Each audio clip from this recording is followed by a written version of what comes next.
Bienvenue à l'Église biblique baptiste de l'Outaouais. À vous qui êtes connectés sur le web, qui sont à la maison, nous vous disons bienvenue, venez adorer le Seigneur avec nous. N'hésitez pas de nous écrire un Amen et nous dire que vous êtes avec nous. Et nous vous remercions d'être présents. Nous espérons que le Seigneur va vous bénir comme nous serons bénis nous autres aussi. On a commencé une série sur le réveil. Avant, je vais vous donner une petite annonce. OK? Moi, je suis excité. J'ai hâte. J'ai hâte. Sylvain m'a partagé. Qu'est-ce qu'il va partager avec vous? Il va nous faire porter les lunettes de Jésus. Comment Jésus voit les choses. Puis, j'ai hâte parce que ça va aller avec mes messages qui s'en viennent. Puis, je pense que le réveil, ça va demander que nous soyons in tune with the Lord, qu'on ait les lunettes du Seigneur. Puis j'ai hâte d'entendre ça. Et n'oubliez pas que dimanche prochain, c'est Sylvain qui nous partage la parole. Fait que venez pour entendre notre frère, pour l'encourager. Puis je remercie le Seigneur pour ça parce que c'est comme si je sens que je ne suis pas seul à porter le fardeau des âmes de l'Église. Je remercie le Seigneur pour ça. Je veux continuer quelques messages sur le cri du réveil. C'est le deuxième que je vous donne. Puis, c'est un texte qui est très court qu'on va regarder. Puis, on va l'écouter, le texte, puis on va prier après, puis on va aller à notre message. Si vous voulez tourner dans Acte 3, chapitre 3, et on va écouter qu'est-ce que le Seigneur a pour nous. Acte 3, 18 à 21. Mais Dieu a accompli de la sorte ce qu'il avait annoncé d'avance par la bouche de tous ses prophètes, que son Christ devait souffrir. Repentez-vous donc et convertissez-vous, pour que vos péchés soient effacés, afin que des temps de rafraîchissement viennent de la part du Seigneur, et qu'il envoie celui qui vous a été destiné, Jésus-Christ. Très court. Vous savez, le réveil, dans le livre des Actes, souvent, ça avait rapport, le message à Israël, c'était « repens-toi ». C'était la repentance. On parle du réveil, on prie pour le réveil, on désire le réveil. Mais ça comprend quoi le réveil? Ça veut dire ce qu'on vient de lire. Repentez-vous donc et convertissez-vous pour que vos péchés soient effacés, afin que des temps de rafraîchissement viennent de la part du Seigneur. Avez-vous vu l'étape? Repentance, repentez-vous, puis là, le rafraîchissement vient. Dieu nous bénit, il nous pardonne. C'est ça le réveil. Frères et sœurs, sommes-nous vraiment prêts pour ce que le réveil exige? Est-ce qu'on est prêt pour ça? Parce que faire réveiller par le Seigneur, là, c'est pas évident, ça, là. On va voir que ça coûte plus cher qu'on pense, hein? Sommes-nous prêts? Il n'y a pas de réveil sans repentance. Impossible. Le réveil, ça commence pas par la musique, pas par les nombres, pas par les rassemblements, pas par les émotions. Il commence par un cœur qui se tourne vers Dieu. Et ce cœur-là, il commence par faire quoi? Il commence par confronter son péché et abandonner son péché. C'est ça le réveil.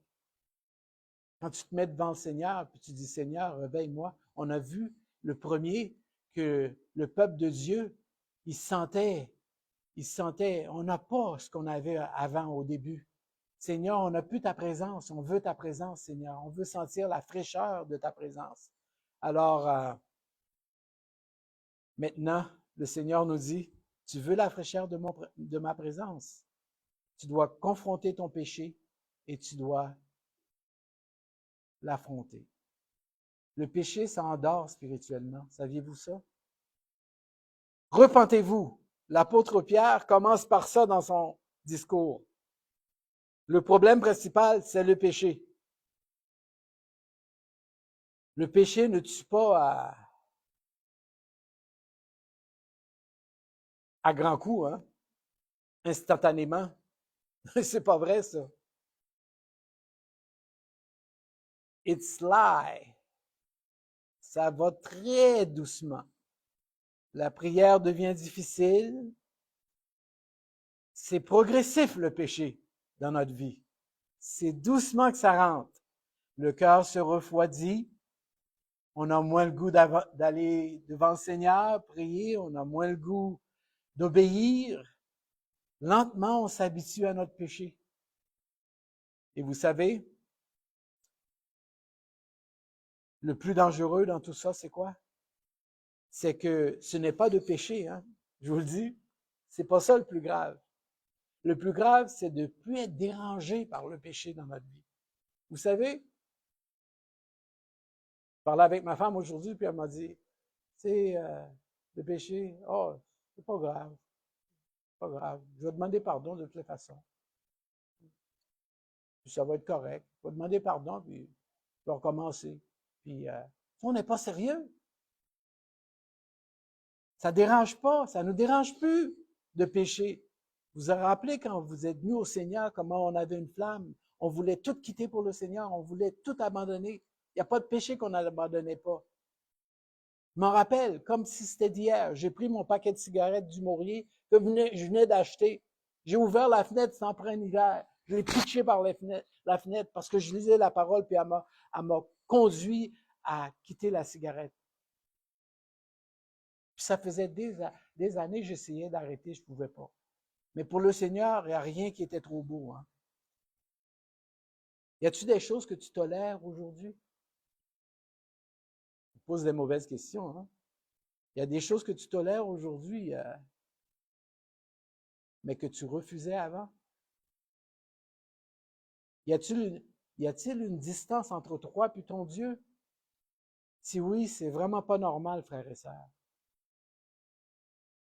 C'est pas normal. Savez-vous quoi? C'est là le problème. Écoutez bien ce qu'Ésaïe a à nous dire là-dessus. Ésaïe 59, 2, vous allez l'entendre. Ésaïe 59, 2. Mais ce sont vos crimes qui mettent une séparation entre vous et votre Dieu. Ce sont vos péchés qui vous cachent sa face et l'empêchent de vous écouter. C'est simple. C'est ça qui vous sépare de votre Dieu. C'est ça qui cache sa face. C'est pour ça que vous n'avez pas la fraîcheur de son bonheur. Parce que vous laissez le péché doucement rentrer dans votre vie et vous le trouvez bien normal. Oh, c'est pas grave, je vais demander pardon demain. La vraie repentance, c'est quoi? Repentez-vous et convertissez-vous. Changez de direction. Je vais me repentir, OK? Je m'en vais par là. Je me repens et je change de direction. J'allais contre Dieu et je me revire vers Dieu. Je fais demi-tour. C'est ça la repentance. Ce n'est pas désolé et continuer pareil à pécher. Je me sens un peu coupable, mais désolé, je vais recommencer demain. C'est pas la repentance, ça. La repentance, c'est de reconnaître, d'abandonner, de revenir à Dieu. La vraie repentance, ça touche le cœur, ça touche pas les paroles. Alors, si vraiment je suis repentant, je m'en vais dans un péché continuellement, je continue dans ce péché-là, mais tant que je dis « Pardon Seigneur », mais je continue, « Pardon Seigneur », continue, il n'y a aucune repentance là. Je m'excuse. La repentance vient quand je dis « Seigneur », ça me brise le cœur ce que je fais. Je me revire. Je dis « Je le fais plus ». C'est dur de pas le faire, mais je le fais plus parce que je t'aime, parce que je veux aller vers toi, parce que je veux marcher pour toi. Je veux te glorifier. C'est pas juste des paroles, c'est un changement d'attitude, un changement de cœur. C'est ça la vraie repentance. Et on a un exemple dans la parole. On se rappelle bien de l'enfant prodigue. On va l'écouter, puis on va le décortiquer, voir. Vite, vite, vite. Il n'a pas juste regretté d'avoir péché contre son père, d'avoir pris son héritage puis de l'avoir dépensé. Il n'a pas juste regretté. Il s'est levé. Il est revenu sur ses pas. Luc 15, 20 à 24. Il se mit donc en route pour se rendre chez son père. Comme il se trouvait encore à une bonne distance de la maison, son père l'aperçut et fut pris d'une profonde pitié pour lui. Il courut à la rencontre de son fils, se jeta à son cou et l'embrassa longuement. Point le fils lui dit, « Mon père, j'ai péché contre Dieu et contre toi, je ne mérite plus d'être considéré comme ton fils. » Mais le père dit à ses serviteurs, « Allez vite chercher un habit, le meilleur que vous trouverez, et mettez-le lui, passez-lui une bague au doigt et chaussez-le de sandales. Amenez le veau que nous avons engraissé et tuez-le. Nous allons faire un grand festin et nous réjouir, car voici, mon fils était mort, et il est revenu à la vie, il était perdu, et je l'ai retrouvé. » Et ils commencèrent à festoyer dans la joie. Le rafraîchissement. Il festoyait dans la joie. Quand est-ce?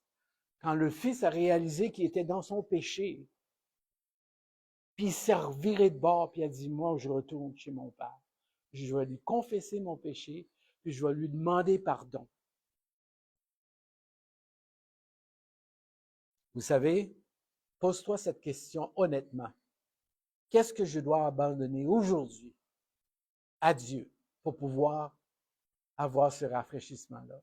Quel péché que tu tiens, que tu ne veux pas lâcher, que tu veux que Dieu te libère? Et vous savez, il y a un phénomène bizarre qui arrive. Quand, quand la repentance arrive, puis je peux vous en parler, parce que moi, plusieurs fois, je me suis reviré vers Dieu, puis là, je vais rester reviré. Je vais vous le dire bien franchement. Quand on se revire vers Dieu, là, il t'attend pas, là. Il t'attend pas, là. Puis tu dois marcher, puis tu dois marcher.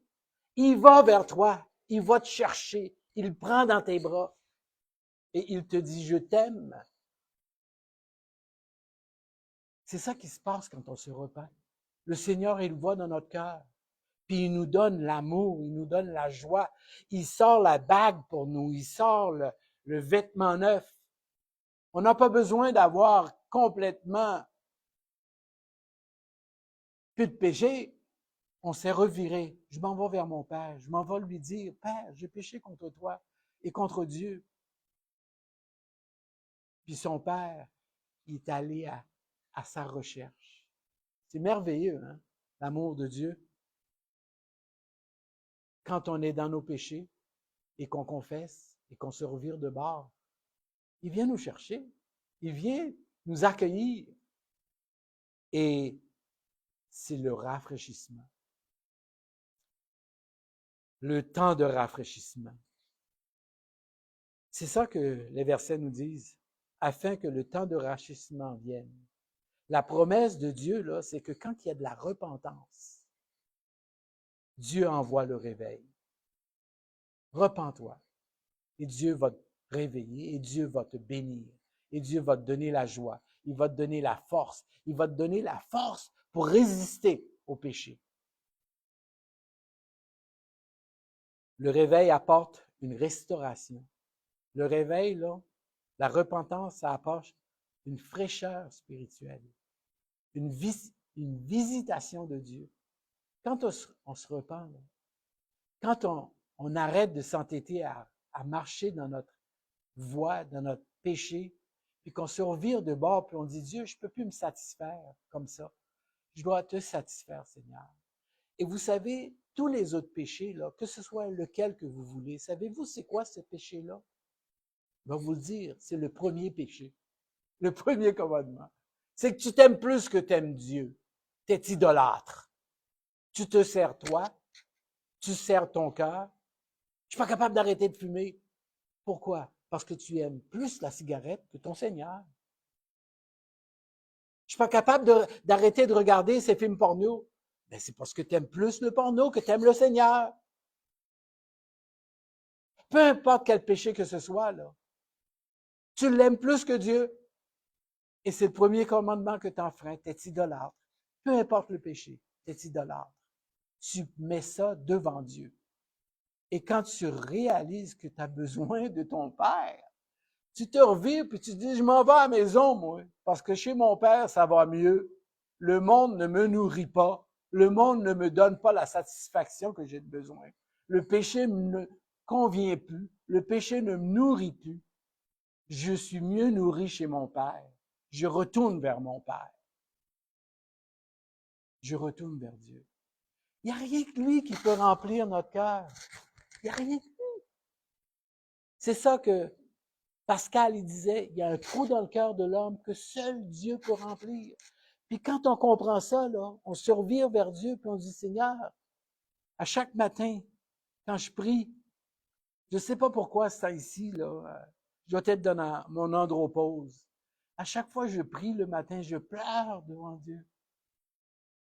Puis je dis, je veux pas pleurer, Seigneur. C'est comme si je fais mon tough devant le Seigneur. Mais je vois mon péché, puis je dis, pardonne-moi, Seigneur. Ramène-moi vers toi. Puis tous les matins, je suis brisé parce que je me rends compte comment je suis un homme pécheur. Je réalise qu'est-ce qu'il disait Isaïe. Je suis un homme pécheur. Merci Seigneur de ce que tu m'as sauvé. Je vois la grandeur de Dieu. Je vois sa majesté et je pleure. Le mot rafraîchissement, là, c'est comme de l'eau qui va dans le désert. C'est comme une brise d'air fraîche. Vous avez déjà eu ça? Une brise d'air fraîche? De l'eau fraîche? C'est ça le réveil spirituel. Tu te sens bien avec Dieu, tu n'as pas peur de lui. Tu dis, accompagne-moi partout où je vais. C'est ça le réveil. Quand Dieu agit, quand Dieu réveille, la joie, la vraie joie, ça revient. La paix, ça revient. La paix parce que tu n'es pas ennemi de Dieu, tu es ami de Dieu. J'aimerais juste que vous me dites, qu'est-ce que vous pensez qui s'est produit quand le Fils est retourné, je l'imagine, le Fils qui retourne vers son Père. Il est en... Hey, mon Père, il va me demander qu'est-ce que j'ai fait avec l'argent. Mon Père va me demander qu'est-ce que j'ai fait pendant tout ce temps-là. Dans quelle place que je me suis tenu. On s'imagine toutes sortes de choses. Puis là, quand il rencontre le Père, il est tout surpris. Le Père, il saute dans ses bras, le prend, l'embrasse, lui donne la bague. Comment vous pensez qu'il se sentait, ce fils-là? Pensez-vous qu'il a pleuré? Moi, je pense qu'il devait être en pleurs. Quand la présence de Dieu devient réelle, la bénédiction, ça vient de Dieu, frères et sœurs. Et ça prend le réveil pour ça. Est-ce que tu veux vraiment vivre ça? Est-ce que tu veux vivre ce que le Fils a vécu pendant ces quelques minutes quand son Père est venu le prendre dans ses bras? Est-ce que tu veux vivre ça? Repens-toi, revire-toi de bord, puis reviens à lui. La bénédiction, ça vient de Dieu. Et est-ce que tu veux Dieu toucher ton cœur? Est-ce que tu veux que Dieu vienne à ta rencontre? Repens-toi. Ça prend la repentance pour avoir le réveil. M'excuse. Si tu t'es habitué à garder le péché dans ta vie, la porte du réveil, savez-vous c'est quoi, frères et sœurs? La porte du réveil, premièrement, il y a une porte. OK? Puis la poignée de porte, il y a de ton bord. Le réveil est déjà prêt du côté de Dieu. Il fait juste attendre. Mais la porte, du côté de ton cœur, il y a une clé, il y a une poignée. C'est toi qui dois l'ouvrir. C'est ça la repentance. Savez-vous qu'est-ce que Jésus a dit à l'église de la Odyssée qui était prêt à vomir de sa bouche? Je suis là à la porte et je frappe. Si tu entends ma voix, là, ouvre la porte. Puis moi, je vais rentrer, puis je vais manger avec toi, je vais communier avec toi. Mais rouvre la porte, s'il te plaît. c'est toi qui as la poignée de porte. C'est toi qui dois rouvrir. C'est toi qui dois quitter ton péché pour que Dieu puisse te bénir. C'est ça la repentance. Tu veux retrouver la présence de Dieu? Sortir de ta tiédeur? Parce que la Odyssée, là, l'Église, là, t'es rendu tellement froid là, que Dieu avait envie de vomir de sa bouche. Es-tu rendu dans la tiédeur? As-tu besoin d'un vrai réveil? Ouvre la porte, repens-toi, change de bord, retourne à ton Père, retourne dans ses bras. Il t'attend, il court après toi. Il veut t'avoir, il veut la victoire. Il veut faire un party dans le ciel à chaque fois qu'on revient à Dieu, sincèrement, de tout notre cœur. Moi, je suis sûr qu'il y a un party dans le ciel.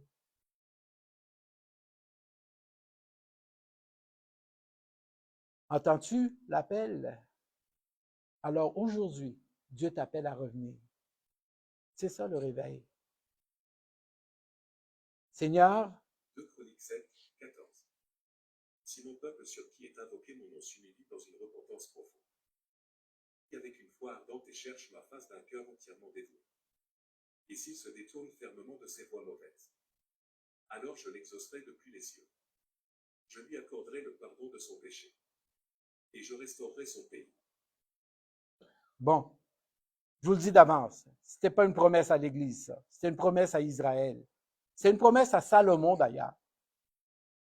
Salomon a dédié le temple à Dieu, et Dieu lui a dit, garde, si mon peuple vient à cette place ici, là où je suis présent, nous autres, on l'a dans notre cœur. Quel privilège. Viens ici et prie et cherche ma face et s'humilie et me demande sa grâce, ma grâce. Le Seigneur dit, je l'exaucerai des cieux. Alors, comment devrait-on agir? C'est une promesse pour nous aussi, ça. Dieu va faire la même chose pour nous si nous nous humilions et nous revenons à lui. Seigneur, je viens devant toi tel que je suis. Je reconnais mes fautes, je reconnais mes péchés, je reconnais que je me suis éloigné de toi. C'est ça le réveil. Et je peux prier. Pardonne-moi, purifie mon cœur, nettoie-moi, nettoie ma vie, brise tout ce qui sépare de toi. Brise-les, Seigneur, dans mon cœur. Je veux revivre avec toi. Je veux pour toi.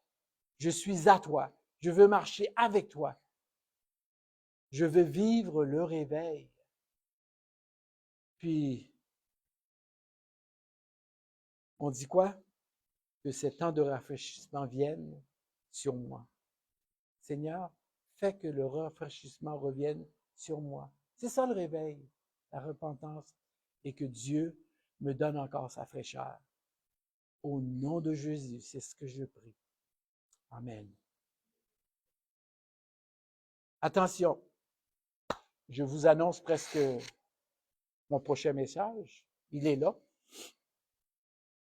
Et je vous annonce que il y a 3 voleurs. Il y a 3 voleurs du réveil. Je vous les donne en aperçu. Puis l'autre dimanche après Sylvain, je vais vous les donner, ces 3 voleurs-là.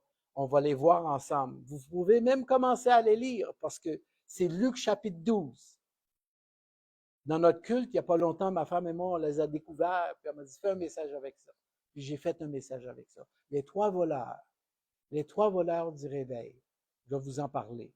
Les 3 voleurs du réveil, je vais vous dire pourquoi ils existent. C'est parce que le Seigneur Jésus, là, il nous a jamais dit, devinez quand est-ce que je reviens. Il n'a jamais demandé ça nulle part.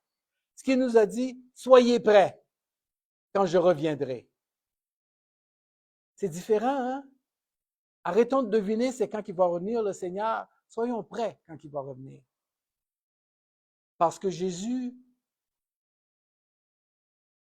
il veut pas qu'on connaisse des signes, qu'on connaisse tous les signes. C'est pas ça qui est important pour lui.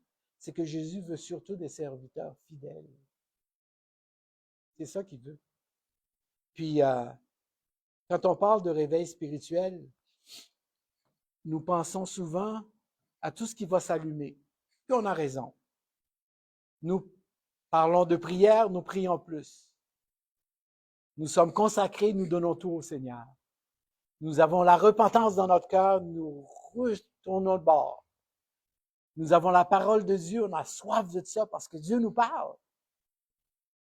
L'action du Saint-Esprit se fait dans notre vie. Il nous dirige vers des personnes qu'on peut témoigner. Il nous dirige vers des personnes qu'on peut leur amener au Seigneur. Et nous avons raison. C'est tout vrai, ça. Mais savez-vous quoi? Il y a une question qu'on doit se poser. Qu'est-ce qui éteint le réveil? Pourquoi qu'on n'est pas réveillé? Pourquoi qu'on est rendu là? Qu'est-ce qui éteint le réveil? Ben, un cœur ne s'éteint pas seulement parce qu'il manque de feu. Savez-vous, elle s'éteint aussi parce qu'on laisse entrer ce qui étouffe la flamme. Une braise. Avez-vous déjà remarqué ça? L'été, quand vous faites des feux, la braise, là, si vous ne l'alimentez pas de temps en temps, vous ne mettez pas une branche de bois, qu'est-ce qui arrive? Elle s'éteint. Hein? Elle s'éteint, la braise. Le réveil spirituel peut aussi être étouffé si ce n'est pas alimenté. C'est toujours, ou c'est presque jamais, un grand scandale qui se passe dans ta vie pour que tu t'endors. Ce n'est pas toujours un abandon spectaculaire de la foi. Demain matin, tu ne te revires pas et tu dis « Je ne crois plus en Jésus ».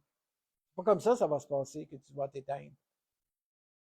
Souvent, ça arrive lentement, silencieusement, presque imperceptiblement. Et dans Luc 12, il y a 3 choses que le Seigneur met le doigt dessus.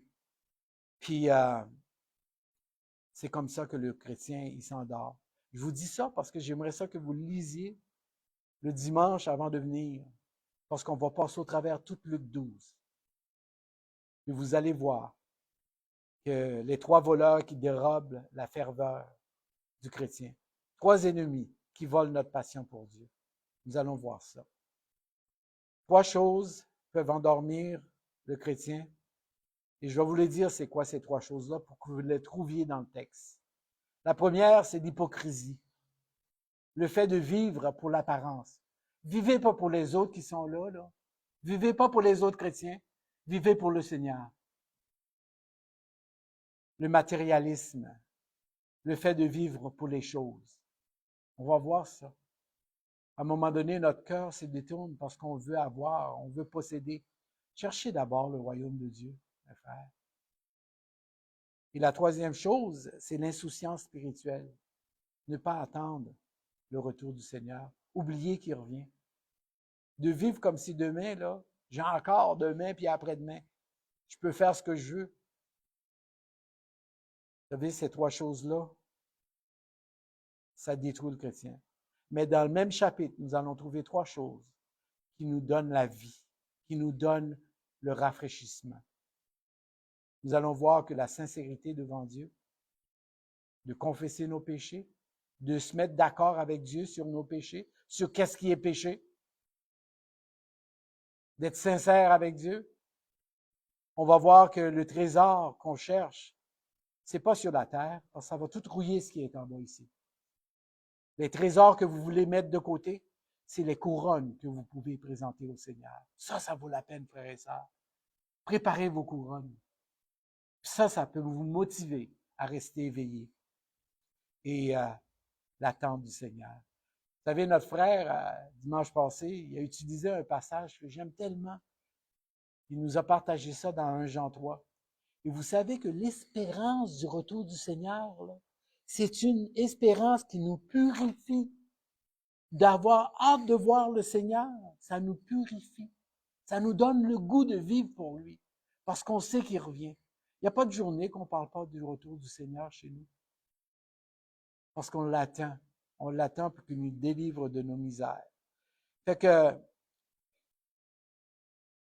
Luc 12, préparez-vous. C'est ça qu'on va voir. On va voir ces 3 pompiers et ces 3 allumeurs pour le réveil. Que le Seigneur vous bénisse. N'oubliez pas, dimanche prochain, c'est Sylvain qui prêche. C'est l'autre dimanche d'après. Que le Seigneur vous bénisse.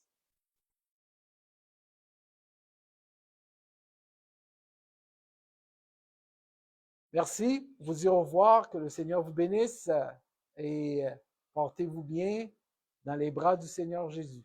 Amen.